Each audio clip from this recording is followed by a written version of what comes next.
तेलंगाना, जहां भी, सब जगह यही आपाधापी मची हुई है कि कॉरपोरेट विकास के एजेंडे को धरती पे कैसे उतारा जाए।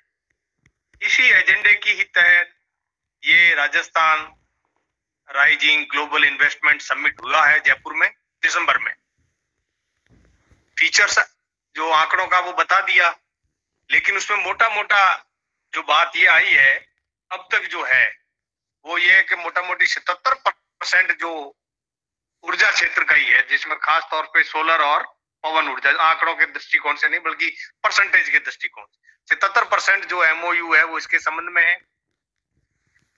रिफाइनरी जो पचपदरा में होनी है वो भी शुरू नहीं हुई है। सरकार जो है एक नया सैटेलाइट इमेजिंग के मार्फत पूरे राजस्थान, जो कि हिंदुस्तान का सबसे बड़े क्षेत्रफल वाला राज्य बचा हुआ है, उसकी मैपिंग की तरफ बढ़ चुका है। और जो इनके विकास का प्राथमिकता किसमें जाती है? उद्योगों में। उद्योग वो जो उन्हें अधिक मुनाफा दे, उद्योग वो जिसमें कंपनियों को सारी रियायतें दे सके। तो रियायतों का भी इन्होंने 75% रियायतें जो है इन्होंने कहा कि हम जमीनें जो देंगे उसके भू परिवर्तन, लैंड यूज में हम जो है छूट देंगे। ये मोटा मोटी बात है। तो इस तरह का जो थ्रस्ट पड़ा है, खास करके राजस्थान में खनिजों को माना जाता है कि राजस्थान में खनिज संपदा जो है, जैसा कि पिछली दफे भी मैंने बताया था कि जितने भी ये ग्लोबल इन्वेस्टर कह दो या भारत के अंदर जो काम करने वाली कंपनियां हैं, वेदांता ग्रुप हुआ या और जो भी खनिज में एक्सप्लोरेशन में, वही सारे राजस्थान के जितने भी खनिज संपदा है उसको निकालने के लिए उन्होंने ये प्लान जो है ना एग्जीक्यूट करना शुरू कर दिया है। अब तक जो आंकड़े आए उसमें बता रहे हैं कि इन्होंने 3 कंपनियों को रीको में जमीन दी है, अलग अलग जगह पर है। एक भीलवाड़ा में है और एक भिवाड़ी में है, एक जयपुर में है। और रिलायंस कंपनी ने भी 1 लाख एकड़ जमीन की मांग करी है सोलर और ग्रीन हाइड्रोजन में, सोलर पार्क बनाने के लिए। ये मोस्टली रिन्यूएबल एनर्जी के लिए जैसलमेर, बीकानेर, जालौर, बाड़मेर और जोधपुर में ये जमीनें तलाशी जा रही। तो फोकस इनका वही है कि पूरे राजस्थान की जमीन उद्योगों के लिए कैसे तैयार की जाए, पूरे राजस्थान के जमीन के भीतर जो खनिज संपदा है उसका कैसे दोहन किया जाए और कंपनियों का अधिक से अधिक मुनाफा बने। ये तो इनका विकास का एजेंडा है, वो सामने।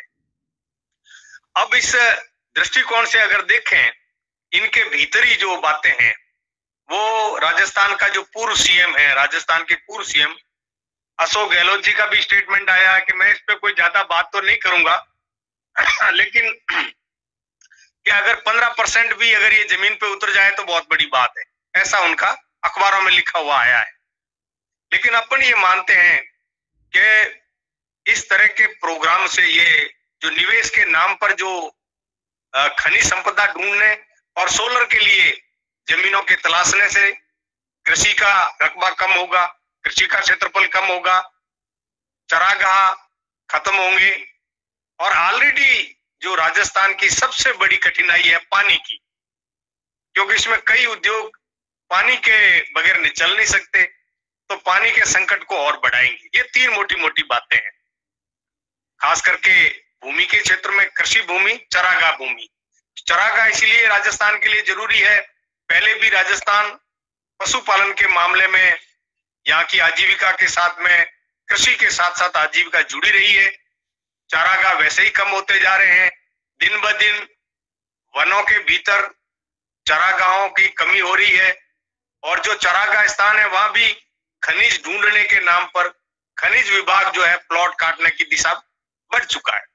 अखबारों में ऐसा आया है कि इन्होंने एक इस तरह का रास्ता विकल्प ढूंढ लिया है कि अगर आप चारागाह भूमि ले रहे हो, कोई कंपनी ले रही है मान लीजिए, और वहां खनिज जो है संपदा का अपना दोहन करना चाहती है, तो उतनी लैंड कहीं पर और जो है ये काश्तकारी अधिनियम में इन्होंने एक गली निकाली है।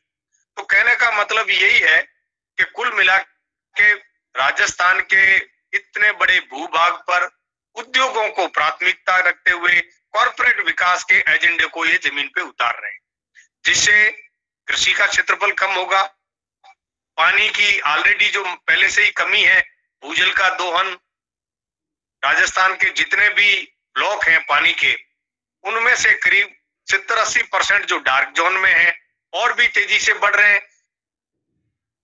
डार्क जो पानी के अलावा चारागाह, जो पशुपालन पर असर पड़ेगा, पर्यावरण की हालत तो वैसे ही राजस्थान क्या पूरे हिंदुस्तान में भी, खास तौर से जहां जहां भी राजस्थान दुनिया में भी भारत जो है एक ऐसा देश बनने की तरफ बढ़ रहा है जहां क्लाइमेट चेंज का असर बहुत भारी पड़ने वाला है।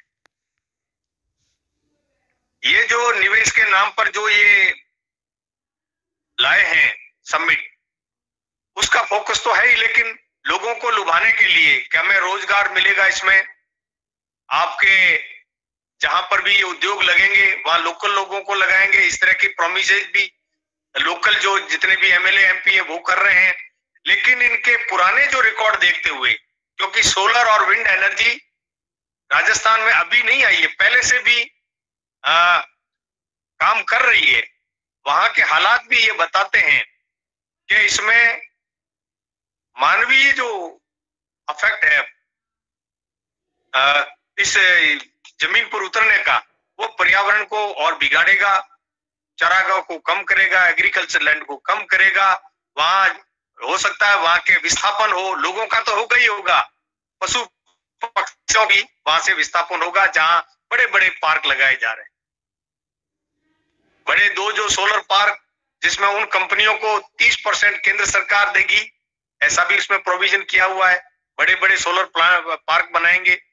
तो ये सारी बातें हमें लोगों तक पहुंचाने के लिए वास्तव में डेटा के साथ साथ ये जो अफेक्ट है वो लोगों तक कैसे पहुंचे कि भाई ग्लोबली तो पूरा हालात बिगड़ ही रहे हैं, लेकिन इसका अफेक्ट हमारी जमीन तक आ गया है, ये लोगों तक कन्वे करने के लिए हमें पूरे प्रयास करने चाहिए।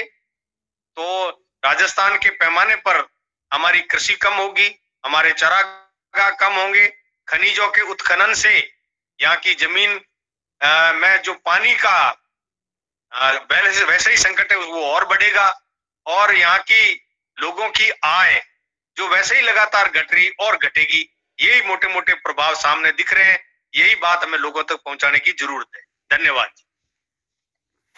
धन्यवाद तेपन साहब। अभी